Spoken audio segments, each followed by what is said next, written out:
Hey everybody, welcome to Goots' Wrestling Pod. I'm your host, Ray Goots, and it's Halloween Havoc 94.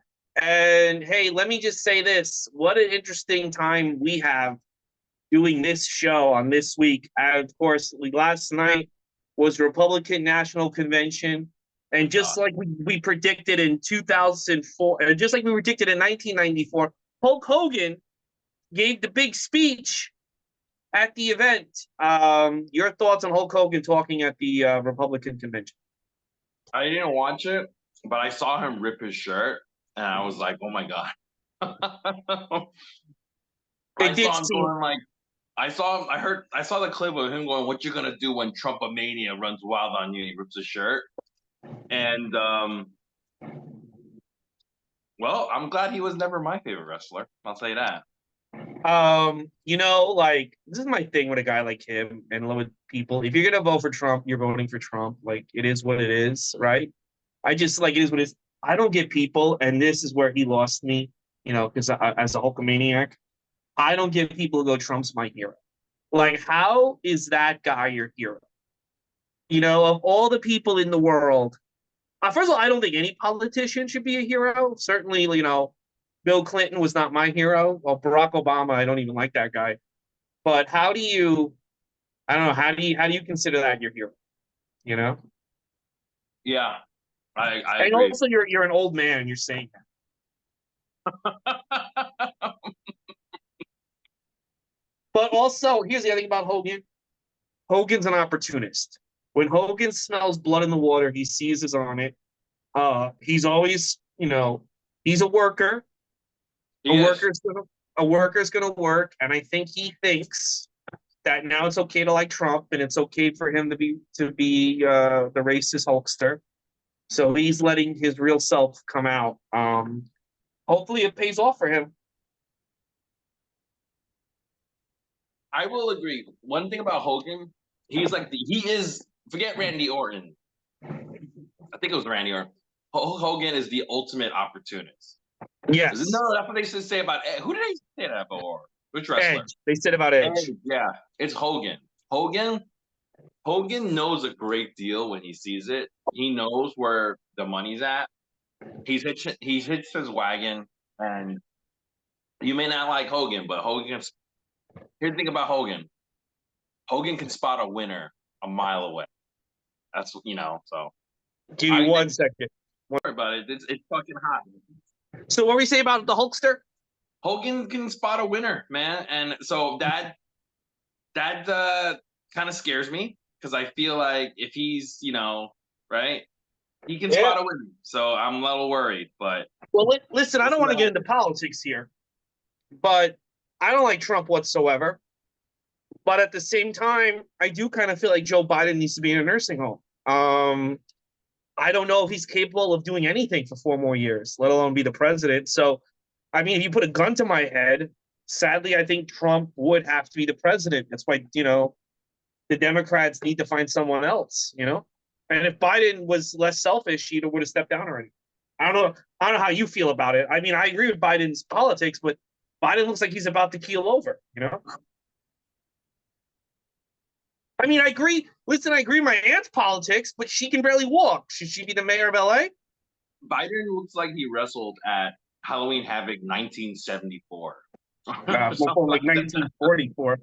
But let's get to what we're here for. I thought this was a fantastic show, and I thought this was the best Hulk Hogan match that we've seen since WrestleMania 6. I thought he finally was back on his groove, and I really enjoyed the show. Overall, what did you think of Halloween Havoc 94? I think this is like another example of just like 1994 WCW really being entertaining. Yeah. I mean, when I'm watching this, like I think I said this before, and I'll say it again. When you're watching WCW 1994, you really get the sense of like you can understand how they become the number one company. You could totally see it. You'd be like, oh, I totally get why this company overtakes WWF. Yeah, yeah. They're It's they're slowly building momentum after momentum. You could really feel it. it's a really good show. All pretty much all the matches are good. let's start. Let's start it up because I got a lot to say, and I'm sure you have a lot to say. Absolutely. Let's start it up. Halloween Havoc. Witness the terrifying Rage in the Cage. Taking place October 23rd in 1994 in the Joe Louis Arena in Detroit, Michigan. 14,000 people are in attendance. They get 210,000 pay-per-view buys. Now, in comparison, Halloween Havoc 1993, that's the Halloween Havoc before, had 100,000 buys. So this is more than doubling the previous Halloween Havoc's pay-per-view buy rates. And Halloween Havoc 1992 had 165,000 buys. So this is even more than the first Halloween Havoc as well, right? So and Fall Brawl, which is the one that takes place afterwards, is 115,000 buys. So this is definitely like peak WCW pay-per-view. The numbers are pretty good, you know? Yeah, no, the numbers are through the roof. The Hulk Hogan experiment's working for me, Hulkster. It's working for me too. And you know what? It's working for the fans. It's the show's fun to watch, and they definitely did the right job signing him because right off the bat, the interest is there. You know, you could tell by the pay-per-view numbers, dude. The interest is there, and the show begins with speaking of the man, Hulk Hogan, Ric Flair. We get the hype video to begin the show, and we see the crowd, and the crowd is hot for this one. You got Tony Schiavone, you got Bobby the Brain Heenan, Mean Gene Okerlund. They are greeting us, and the Brain runs down all the great Detroit sports moments like Nancy Kerrigan and all that stuff. And he's like, it's all goes away. None of that's going to pale in comparison to the sports event that's happening tonight. Hulkamania ends tonight. I like the way Bobby set that up. That was perfect. Good stuff. Yeah, because that's basically what's at stake at the show. It's if Hogan loses, it's dead. Hulkamania retires. That's what they're building. Retire. Yeah, that's what they're building it as. We get country singer T. Graham Brown. He sings the anthem. He's got the worst looking shirt ever. It looks like a clown puked all over it. And yeah, I'm tired of these. I'm tired of these things. Country singer. Yeah, let's move on. You know. I don't need every episode someone who went nowhere in life singing the national anthem. You never heard of T. Graham Brown? No. He's known for Hell and High Water, 1986, but he at this point had not had a six. He went a stretch. That was 8 years before this, and this is 30 years ago. So yeah, exactly. He went a stretch from 1991 to 1998 with like nothing. However, he's still recording. His last album was in 2018. Oh, not album. His recording. Well, he was a guest. We do see a lot of Hulk Hogan fans salute. Did you see that one Hulk Hogan fan like saluting the flag? Like he just while the national anthem was going on. That was so funny. Oh, that was funny. Yeah. Let's go into match number 1, television title match. We got Honky Tonk Man. That's right, the Honky Tonk Man. He is now in WCW against the champion. For long, not for long, brother. Not for long, brother. But he is in there against the television champion and perennial WCW curtain jerker, Johnny B. Bad, who comes out. He's got these like fangs on because it's Halloween. Johnny B. Bad's like in every single opening match, you know? Yeah, that's becomes a running joke. He literally is. Yeah. He starts every show. Yeah, and I kind of get why, though. He, like, riles the crowd up and stuff like that, so it's kind of like a good way to start. Tony Schiavone, before this match begins, he talks about Johnny B. Bad. He has got a new move called the Bad Day. Hopefully we see the new move tonight.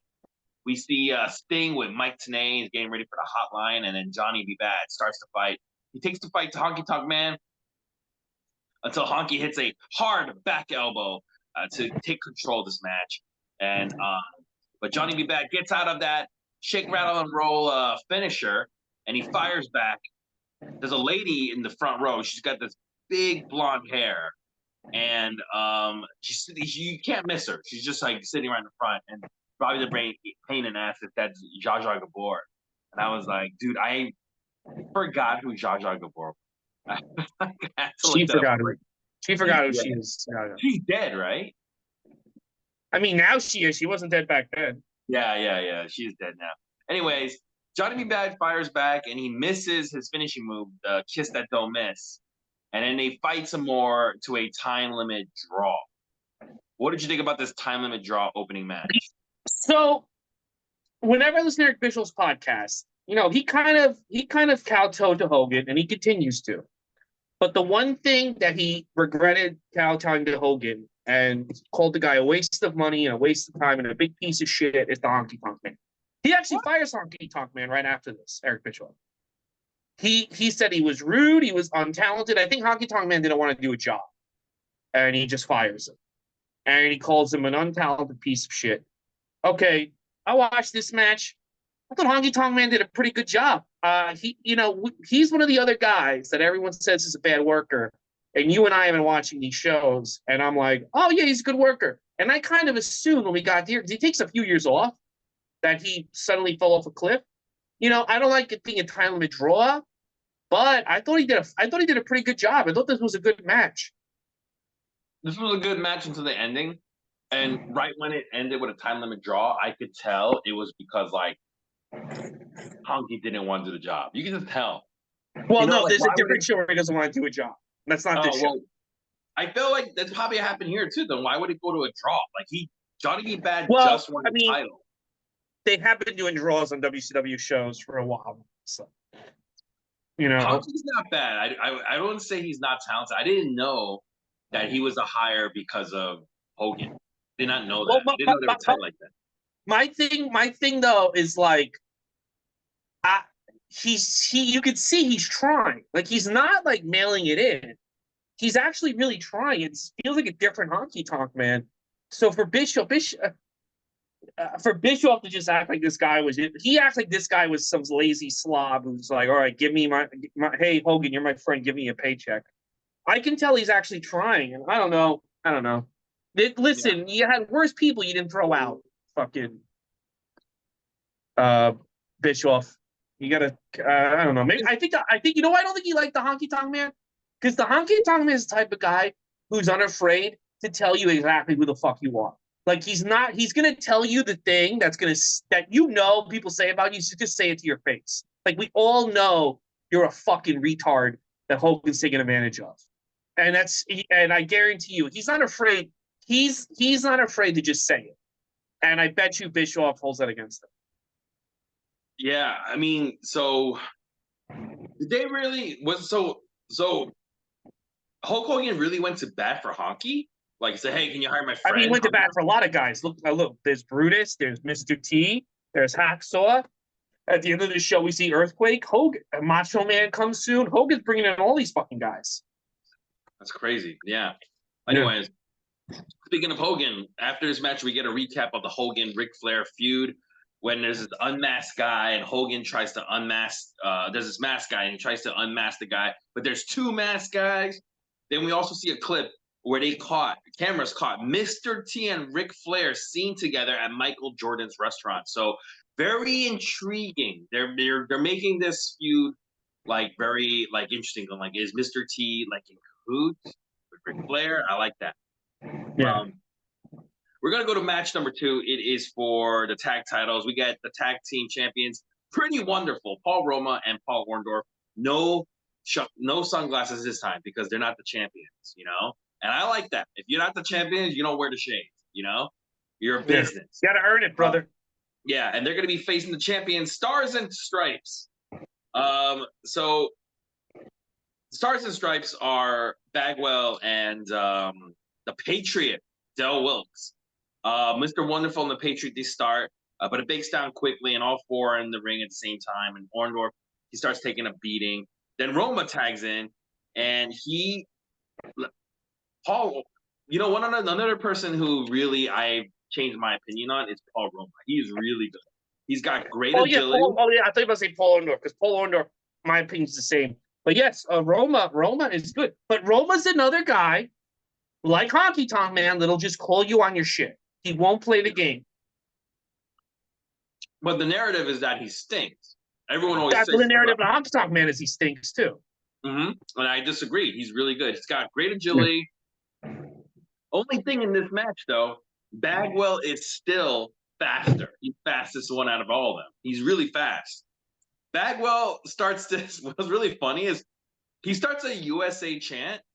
Everybody in this ring is American. It's the stupidest I thing. know, but come on, you gotta fight for America. Come on. Orndorff tags in, and Roma shouts, "Wind it up, Paul!" And Paul Orndorff does his shaky, shaky elbow drop, and it gets a big pop from the audience. I fucking love that elbow drop. It's funny as hell.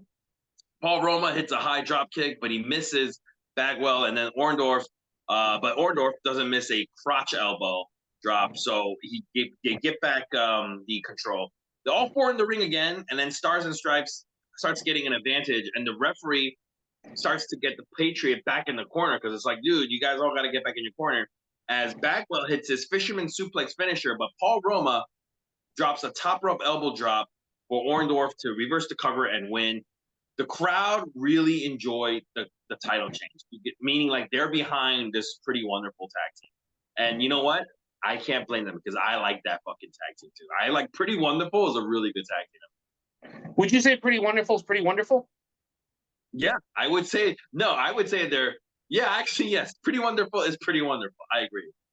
I like this match a lot better than the Full Brawl match. I felt like the Full Brawl match was just there to kill time.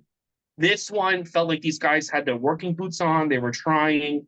Buff Bagwell is another guy everyone says sucks, but he doesn't suck yet. He's been doing really well the last year that we've been watching him. Orndorff, when Orndorff's inspired, he becomes a great worker, and Roma is very underrated. I really enjoyed this match. Very good tag match. Absolutely, and it didn't feel like they were just wasting time. It felt like a fucking legit match. Yeah, I always knew Paul Orndorff was like a good worker, right? I always knew he wasn't like he was like a good worker, but man, he's really talented. I think Yeah, in my opinion, I think he is. So after this, we got Mean Gene Okerlund. He's in the back. He's in the back with Ric Flair and sensual Sherry Martel, and Sherry can't stop dancing. She's so excited, and Ric Flair says it's because we're happy, we're excited because Hulkamania ends tonight, brother. That's why we're happy. That's why they're celebrating. And Ric Flair says he's the greatest wrestler in the world, and he's going to beat Hogan. And he goes, sayonara, which is great. I love it. This is a great promo by Ric Flair once again. You know what I thought, and I wish we could have saw it? He kept calling Sherry the Queen. The Queen. Mm-hmm. I had this vision in my head of her as Charlotte Flair's Paul Heyman. And I loved it. Seeing that, she died in 2006. Charlotte wasn't wrestling yet. But can you imagine her as like Charlotte Flair's like wise woman? Yeah. That would have been awesome. If she stayed alive, and Sherry dies really young, right? If Sherry was still alive, AEW, TNA, and WWE would all be idiots if not one of them hire her to be like a Paul Heyman or a woman, Yeah. Or even a Mercedes wise man or wise woman. Sorry. I feel like if Sherry stayed alive and she was alive even today, I feel like, especially with Vince gone, Junior gone, they would bring her in for something. 100%. Oh yeah, because she would give 100, and her as like Charlotte Flair's like aunt or something, like her demented aunt instructing her would have been great. But I think she would have helped Charlotte cut better promos. But anyway, great promo, and I love seeing Sherry. So. Mm-hmm. We get a recap of what is that? A cat's butt? Yeah, the cat's freaking your out. cat's stomach. I thought it was your cat's butt. We get a recap of the Kevin Sullivan, Dave Sullivan feud, where Dave Sullivan, he's like the original Eugene character, and he loves Hulk Hogan, right? He might be. You know what? I think he might be more talented than Eugene, but let's.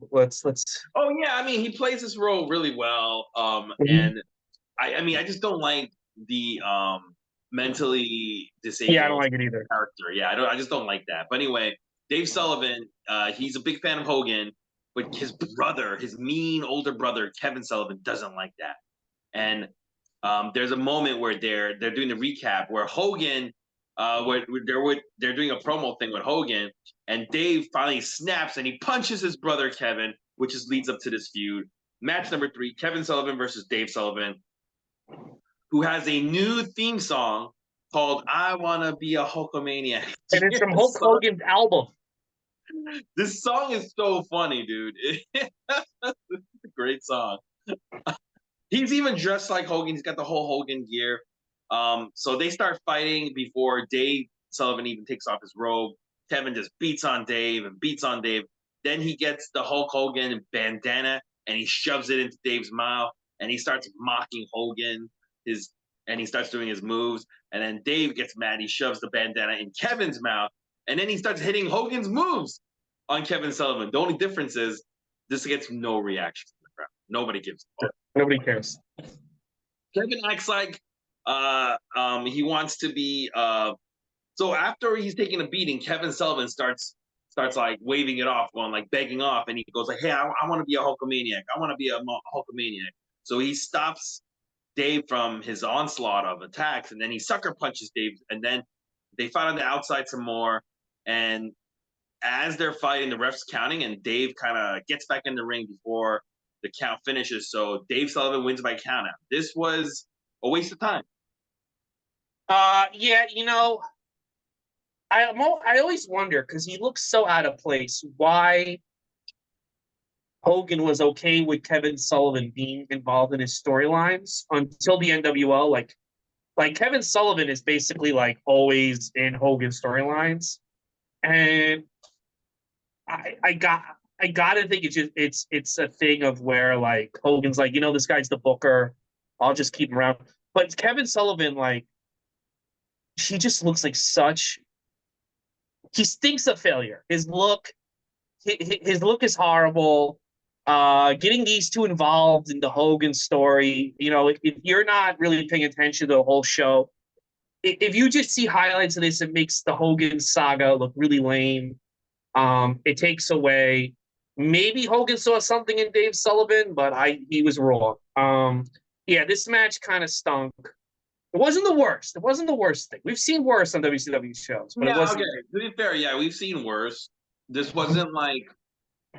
This just seemed like a really stupid storyline, and to me, I think the reason why they did it was because Hogan, like, the idea that like there's this super fan of his. I think Hogan's like ego, like, and I think Hogan. I think also what Hogan wanted to do was build up Dave Sullivan, have Dave Sullivan betray him, and then he has matches with Dave Sullivan. So possibly, yeah. Yeah, but this stunk though. Not that good. Not that good. Yeah. Let's go to match number 4.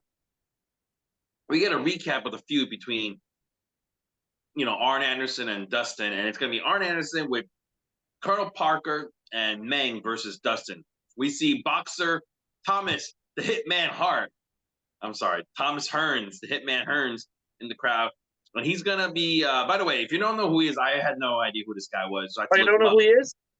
He's a boxer. I never heard of this guy. Well, you got some nerve. You heard of him? Yeah. Really? Oh, okay. Well, he was like the LA Knight of the boxing world back then. If Evander Holyfield was the Cody Rhodes, he was the LA Knight. Oh, okay. Well, I had to. He was a big deal. I looked him up, and he ended up owing the IRS $250,000 in 2010. Is he broke now? No, he should have done a little bit more hitmaning. Yeah. Arn Anderson, during this match, Arn Anderson signals the referee saying, "Dustin's pulling my hair." This is early on in the match. And Tony Schiavone says, "There's no hair to pull," which Bobby the Brain Heenan says, "I'm going to tell him you said that," which I thought was really funny.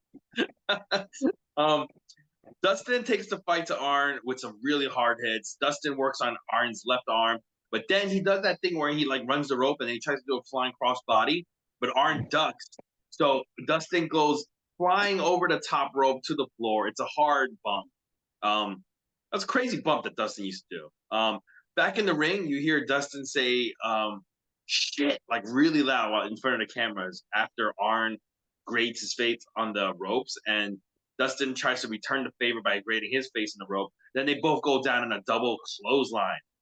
Dustin blocks a DDT by holding onto the ropes. But then when Arn goes for a pile driver, Dustin backdrops Arn Anderson, who's able to pull Dustin back down as well for the cover, almost like a sunset flip thing. And then referee sees Arn holding the ropes. So the referee kicks Arn off the ropes, and this allows Dustin to cover distracted Arn Anderson for the win. Arn's right after this match is over, Arn starts attacking Dustin and just leaves Dustin laying so that he leaves with some heat. What did you think about this match? I thought this was great. I thought this was hard hitting. We're getting closer. We're getting closer to Goldust. We are. We're getting very close to that era. And seeing Dustin's work, like this is a year before Goldust, right? Seeing Dustin's work here and how good he is. These guys are hitting hard, man. These guys are doing a strong stop. I love this match. I really now 100% believe, and I used to not believe it because I didn't pay attention to WCW, right? This era. That was to fuck with Dusty. The Goldust thing was to fuck with Dusty, to fuck with that whole thing. How could you have not? How could this guy be doing this work as Dustin Rhodes and you don't just bring him in as Dustin Rhodes? This guy was killing it. This guy is so fucking good. He could have been Cody before Cody was Cody if they brought him in as just Dustin. He was so fucking good, man. And I love this match. What did you think? Yeah, and I really liked it too. I think they both have good chemistry. The thing about Dustin, which is really interesting to watch, is Dustin can kind of change up his style depending on the opponent. I know. Yeah. So like Arn Anderson is more of like a no nonsense kind of worker. So Dustin doesn't really do too much high flying. He just tries to bring the hard hitting, right? And Dustin's just that nickname, the Natural, really fits it. Like 100%. It does. Yeah. I just don't know. I just feel like Dustin coming in as Dustin is money in 1995.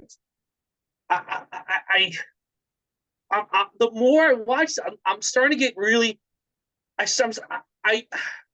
not befuddled because I think Vince does not like Dusty to this day.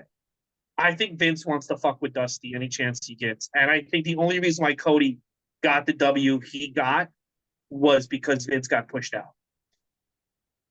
I really do believe that if that Janelle Grant didn't come forward, they would have went forward Rock versus Roman, and Dustin would have had to fight Seth Rollins. I mean, Cody would have had to fight Seth Rollins. He's determined. He's determined to fuck with the Rhodes. I didn't watch that documentary, the WrestleMania documentary. Did you? They don't. No, but they don't mention Vince. They're never going to mention Vince. They don't mention Vince, but they mention how originally it wasn't like Cody wasn't supposed to fight Roman, right?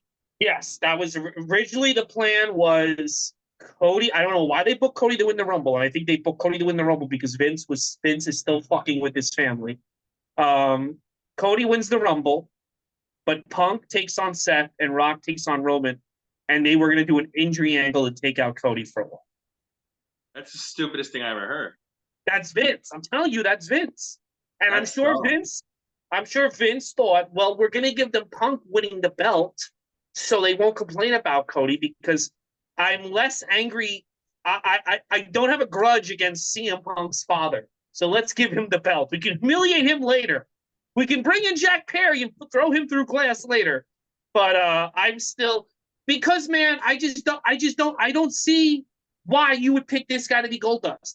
I think Goldust is an interesting character. I think it's an interesting idea. But why is it this guy? When we get there, we'll get there. But I'm starting to get annoyed. I'm getting annoyed, and we're not even there. All right. Yeah. One thing I will say about Dustin, though, staying on Dustin, he kind of has a very bland character here, though. You know? Yeah, but I kind of feel like that's to his benefit, at least to me. Oh, okay. Fair enough. But you know what? The other thing, you know why Dustin said yes to Goldust? Why? He knew it would piss off his dad. He knew his dad would probably think he put him. He was mad at his father because he thought his father didn't fight for him when he got fired. And he said, "I'm going to show the old man he's wrong about it." He threw himself into Goldust because he knew his dad wouldn't like Goldust. And Cody said at first when he was a kid Dusty was not into Goldust, and he said the moment that Dusty got into Goldust was WrestleMania 12. Dusty, when he watched that match, he said, "All right, now he's doing good business because he fought Roddy, you know." Yeah. But at first, Dusty was not happy with Goldust. I mean, people have to understand this was a different time where being gay wasn't like as accepted, you know? Like it was okay to just like be like, you're a fucking faggot, like in front of a gay guy, you know? Like Well, it they was do like that. We're nobody gonna would get say to that. anything. They're basically gonna do that on when we get to these 96, 97 yeah, shows. dude. I remember when I remember Goldust coming out, and I remember I was still, believe it or not, still kind of too young to really understand what gay was, right? Yeah. I really kind of still didn't 100% get it. But I remember like when Goldust would come out, people in the audience would just be like, "You're a faggot" and stuff like that. Like just like and See, to me, Goldust never worked on me. I always knew he was straight because I knew Dustin Rhodes. I knew it was Dustin Rhodes. So like I didn't get know it was back. Dustin. I didn't know it was Dustin. I knew it was Dustin like the moment I saw him, and I was like, "Why did they put Dustin in this get up?" And I remember I wasn't watching, but I saw like clips. I saw people would tell me, and so to me, it was like, I know this guy's not gay because he's Dustin Rhodes. I used to think Marlena was so hot. We'll get to that. All right, let's keep moving. But by the way, great match, great match. Good match. Go out of your way to watch. I have yet to dislike a Dustin Rhodes match in WCW. They're all good. They're all good, man. He was the guy. He was their Cody. He was their fucking AJ Styles. He was the future. He was the guy. Bruce Pritchard. You know, I'll say this about Bruce Pritchard, man. And Cody acknowledged it at WrestleMania. He's always pushed for these guys. He wanted them to sign Dustin in 93, put him in the main event with Hogan. He was the guy. He pushed for Vince to go meet with Cody. He called Cody and said, "You need to be in WWE." He's pushed for Cody to get the belt. And remember, Cody said it. Bruce Pritchard made it happen more than anyone else. And Conrad said that is correct. He pushed for Cody to be the top guy before anyone even mentioned it. So I will say that Bruce has always believed in these two boys, and he's right about that. You know? Absolutely, yeah. That's why he invited him out when he won. Yeah, yeah, and, yeah. I would say this: the 1993, 1994 WCW, Austin and Dustin Rhodes are the workhorses of this company. And it makes sense why Bruce is pitching Dustin to come in as a top heel. It makes sense to me. Yeah, absolutely. So after this match, we go back to the back, and Mean Gene Okerlund, he's with Hulk Hogan, Jimmy Hart, and Brother Butai. And Hulk Hogan starts cutting a promo on Ric Flair. And Mean Gene questions, "Hey, you know, the special guest referee this match is going to be Mr. T. Do you could trust him? Can you trust him?" And Hogan says, "I made eye contact with Mr. T, brother, and I trust him, brother, but I don't trust that Ric Flair, brother." And then Gene asks whether about, "You got any pressure? You're gonna have to retire." And he goes, "There's a lot of celebrities here tonight, like Thomas Hitman Hart."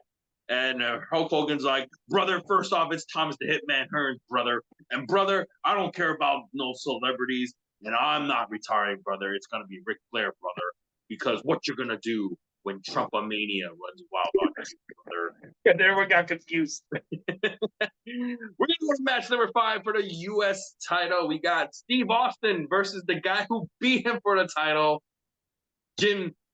Hacksaw Jim Duggan, the champion. Hacksaw Jim Duggan, daddy. He comes out to a humongous pop. Hacksaw Jim Duggan is so freaking popular. Even to this day, he is popular. Remember when he came out? I love Hacksaw. He shouldn't be beating Austin at this point in both these guys' lives, but I still love Hacksaw. I'm okay with him beating Austin because he's so over. He's just so over, you know. Well, but this is what causes Austin to stop caring about working there. So I think what they should have done was they should have had like a longer feud, and ultimately Austin does beat him. But you know what? They didn't see Bischoff didn't see anything in Austin, and he even admits it. He didn't see anything in him.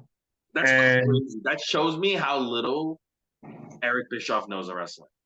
But he also thinks Honky Tonk Man is the worst. So yeah, exactly. He knows so little about wrestling. I don't.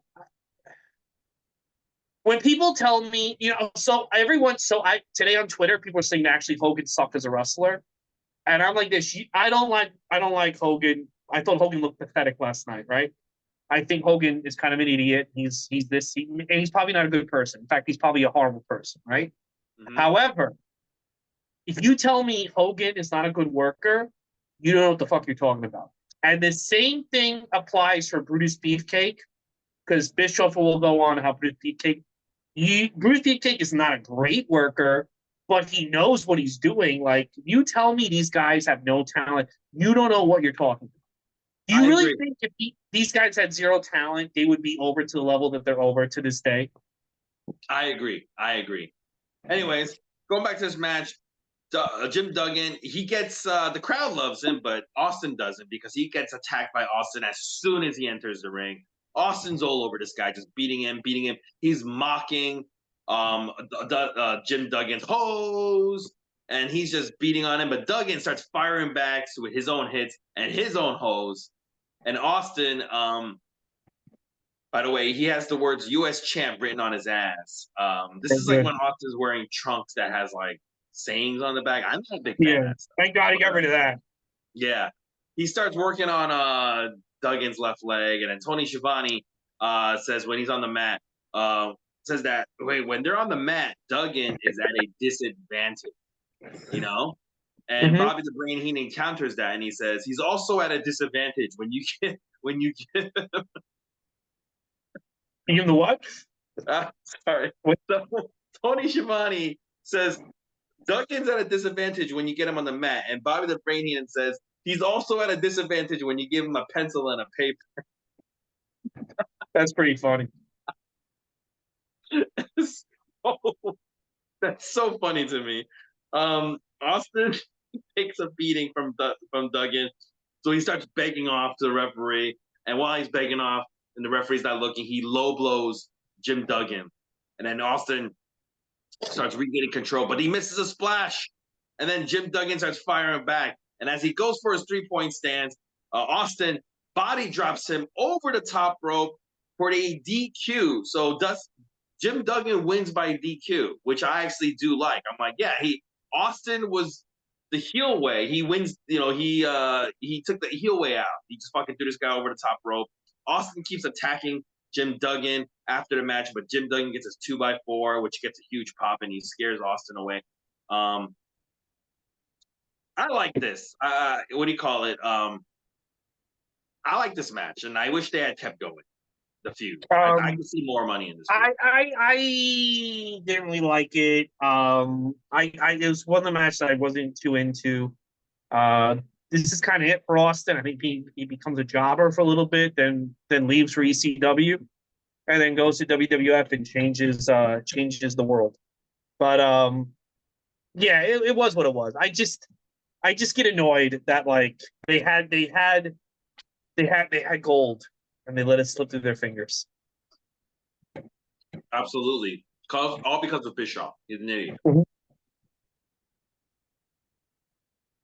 As Jim Duggan's leaving, he walks in front of Mean Gene Okerlund as he's talking to the camera. And Mean Gene invites Sting out.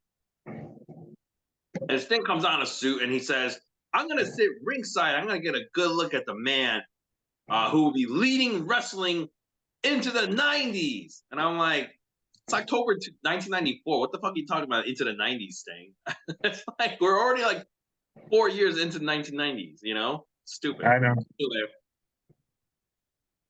We get a recap of the Guardian Angel Vader feud with Angel finally snapping, and he starts handcuffing Harley Race, and then who's trying to hit him with a chair, and he's taking out his frustrations on Harley Race. Is that porn?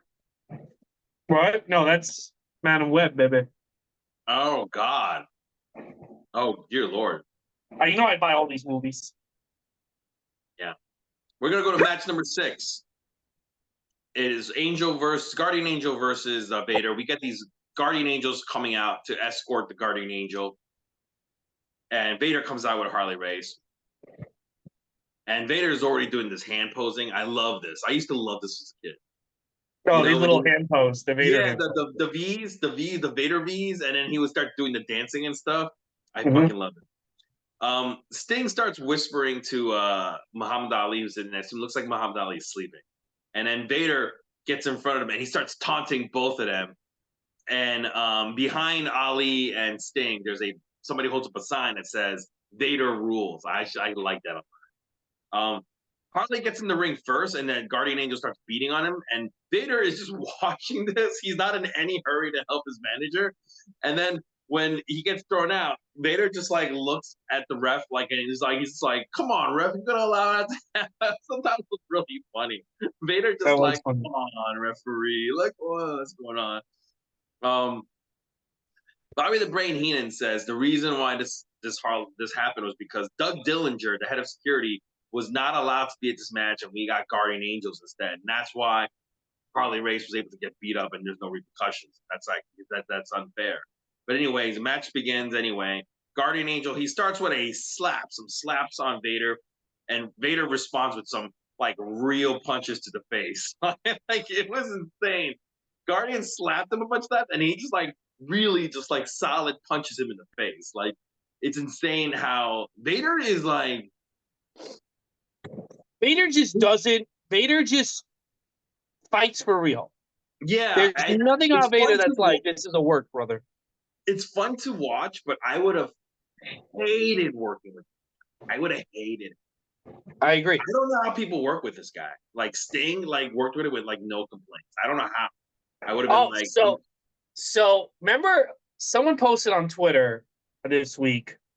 Remember, I'm like, oh, there's no way he hits Hogan this hard. He hits Hogan just as hard as everybody else. Yeah, he hits everybody really hard, and I think people get mad. People get mad. You know, I'm thinking about the more I'm going back and forth because people get mad. Like I saw people on Twitter be like, Shawn Michaels ruined his career. Fuck Shawn Michaels, and I'm like, no, like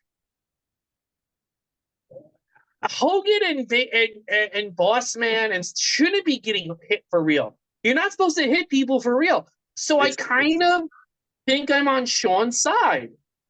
Like, you're not supposed to hit me for real, you sack of shit. You know? You know me. I hate HBK. I'm not a Shawn Michaels fan at all, right?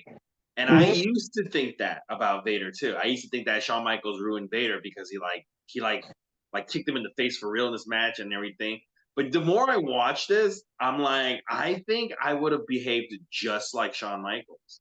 If because really punching me in the face, I'm gonna kick him right in the teeth. I'm gonna be like, you gotta calm the F down. And I'm also gonna use my influence to be like, no, I'm gonna drop the title to Sid, and I'm not gonna drop the title to him. Yes, and I would do the same thing. I would be like, I don't care that Hogan and everyone in WCW just let this guy, dude. He fucking, when we get to it, we're gonna get to it. He's fucking beating the shit out of Hulk Hogan. He's beating the shit out of the Hulkster. And to Hulkster's credit, he's taking it, man. He's not like fucking like, and I mean, and Hogan, you know, before he got fired, Hogan was gonna drop the belt to him. So like, this was gonna keep going. Yeah, like people, I will give people credit.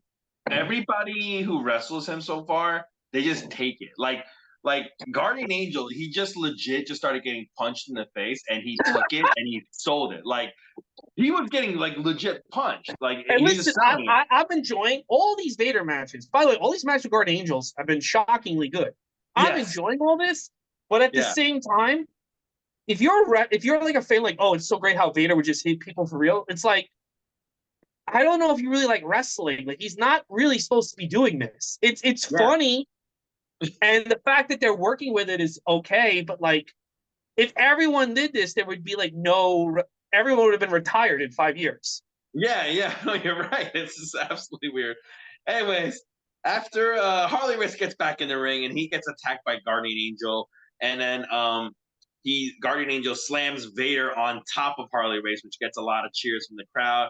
Angel hits a vertical suplex and a big boot and a back elbow, but then Vader responds by hitting 5 real punches, just 5 real fucking solid punches, and then a lariat to fight back. When he's doing this, you can hear Guardian Angel going like, "Oh." He goes, what? He goes like, "Oh." Yeah. He goes, hot times, baby, hot times. Can you imagine? You're like, I'm gonna do this vertical suplex, back over the rest of it, and then the guy's like, all right, and I'm gonna respond with just really punching him in the face. Only Vader, Daddy.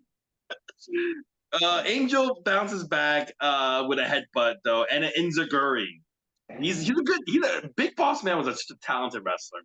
I gotta tell you, I really have enjoyed this feud. I looked ahead at '94, and I'm like, oh, this is gonna be so bad. Because also, like, his first couple matches with Rick Rude were shit that we watched.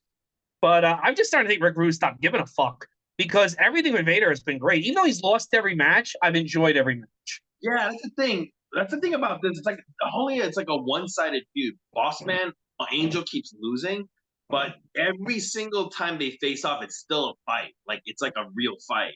And anyways, Vader, after Guardian Angel hits his enziguri, he starts sending Vader over the top rope, but the referee, who did not see that, so he did not call it DQ. But then they do miscue on a clothesline, and they both kind of go down very slowly. Angel is able to, he gets hit with a Vader bomb, but he blocks the second Vader bomb and hits his spike slam. But, and this is kind of why Guardian Angel kind of loses every single match with Vader. He turns his attention to Harley Race again. Yeah. And then he suplexes Harley Race into the ring. But as he's come back in the ring, Vader splashes Guardian Angel immediately, and then he wins the match.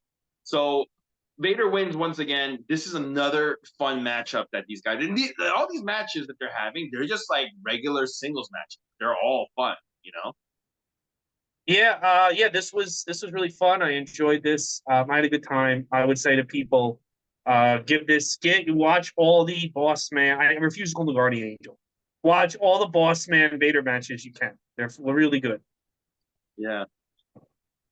So Mean Gene, he is with Thomas the Hitman Hearns, and he's asking about the show, and Hitman is just slurring his words, talking about Ric Flair and Hulk Hogan. It's so uncomfortable to watch, for me at least.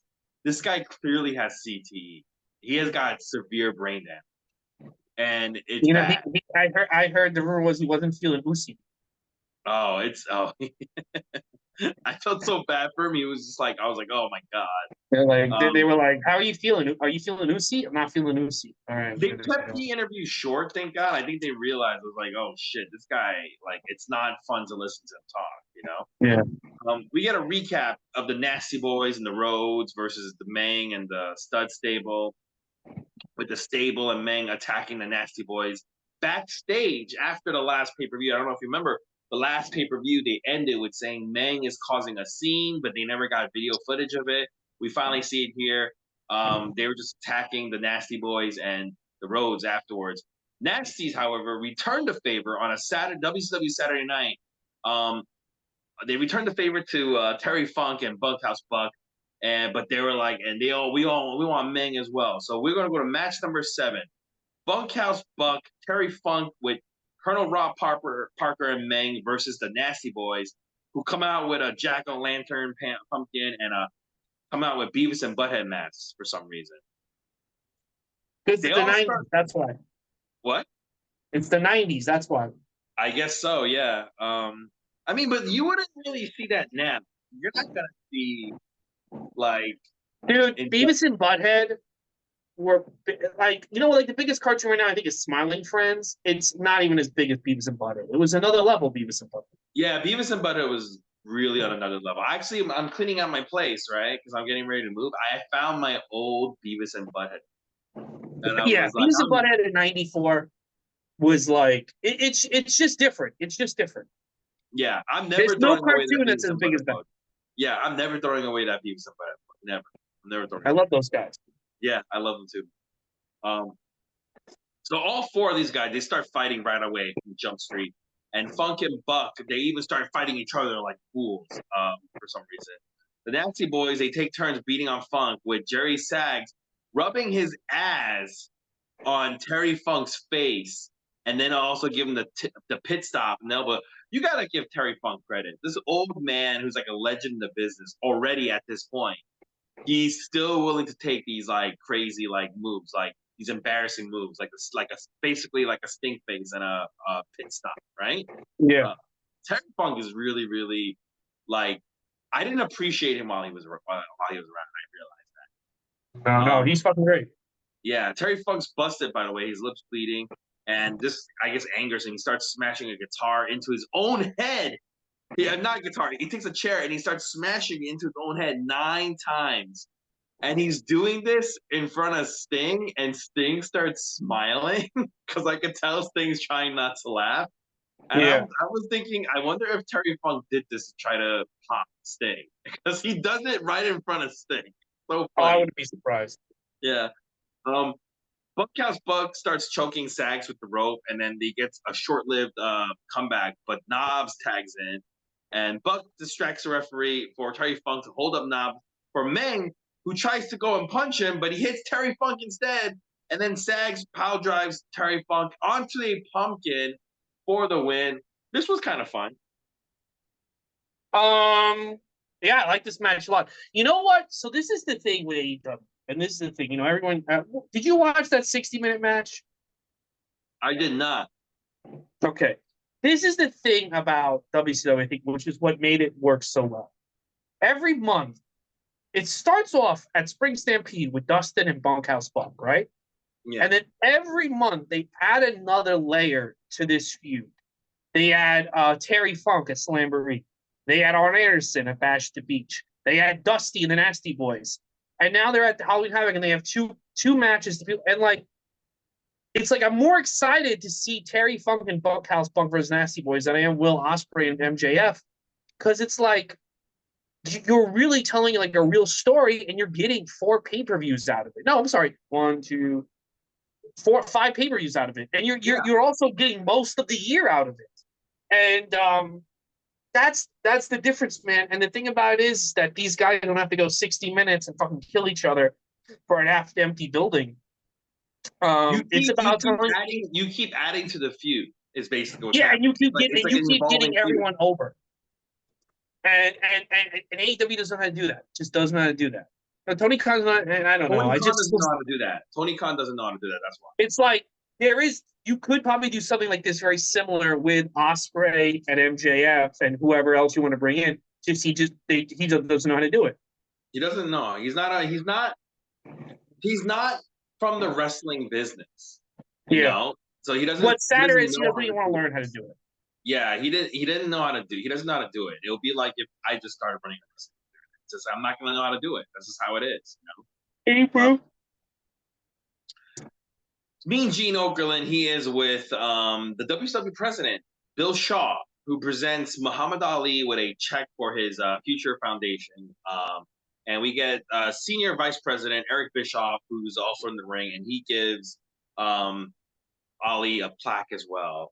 So it was a nice little thing to give to Muhammad Ali. The wrestling world really loved Muhammad Ali. Like, really. I mean, everyone loved Muhammad Ali back then. Muhammad Ali was like a king. Yeah, you're right. He kind of was. They really liked Muhammad Ali, yeah. We get it's time for the main event. We get a Hogan sucks chant going on as special guest referee Mr. T comes out, who comes out to some boos as well. The already crowd is kind of turning on Hogan at this point. And it is the final match. It is a steel cage match for the WCW title. If Hogan loses, he's gone. And I think is Ric Flair's career on the line as well? Yes.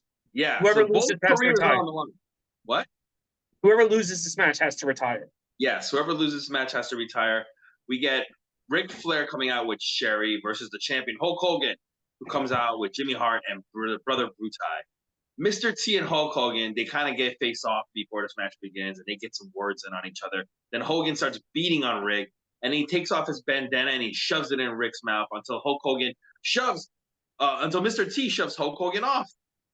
Ric Flair takes over for a bit, but then Hulk Hogan fires back and he starts ramming Ric Flair's head into the cage. Hogan chokes out Ric Flair with his shirt, and then Hogan and Mr. T get into a shoving match again. And this is happening because Hogan technically keeps using a foreign object, like a shirt and bandana, and Mr. T's like, hey, you can't use that stuff. And this allows Ric Flair to once again sneak attack Hulk Hogan. They fight on the top rope, and then Ric Flair gets crotched on the rope, and then Hogan starts beating on Rick some more. And then Ric Flair starts targeting Hulk Hogan's left knee, and he puts on the figure 4. But Hulk Hogan fights out of it. But as he does, he bumps Mr. T. So when this happens, there's a ref bump on Mr. T. So Mr. T can't make the count when Ric Flair covers Hogan. So Ric Flair gets mad and he starts beating on Mr. T. That's showing that maybe there is no alliance between Ric Flair and Mr. T.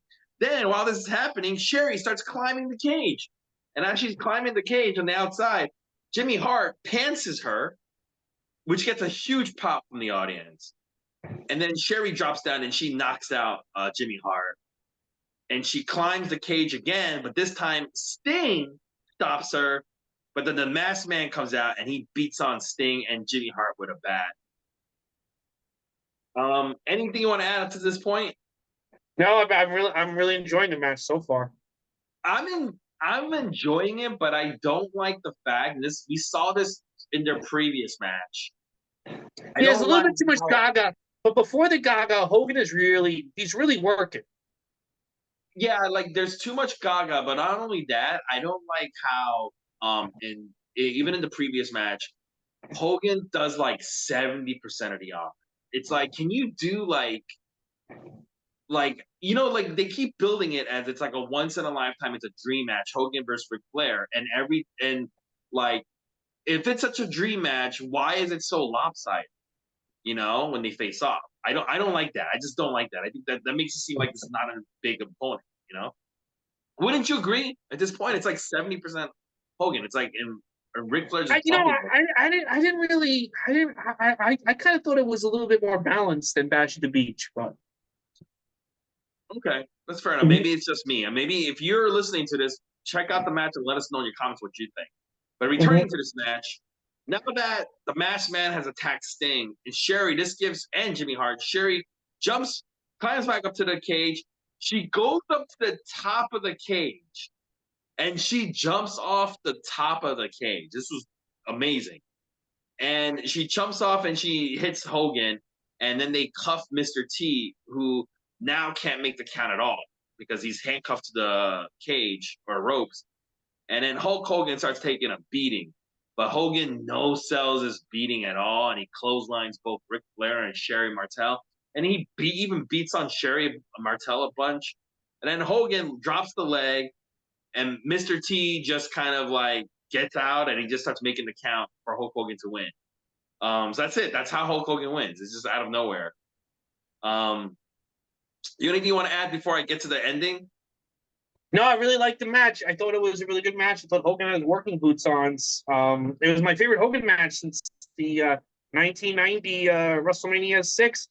I feel like Hogan got his confidence back in this one, I guess this is still not the 80s Hogan that I really liked. This is like this 90s Hogan is like, I'm just not a fan of this 90s Hogan. It's just like, he's just too much Gaga, too much like no selling, too much like I gotta get like all the offense in. It's like, he is not, he is still has a little bit of insecurity, but I mean, like, it's not as bad as it's not as bad as Bash at the Beach was, which was pretty bad. Yeah.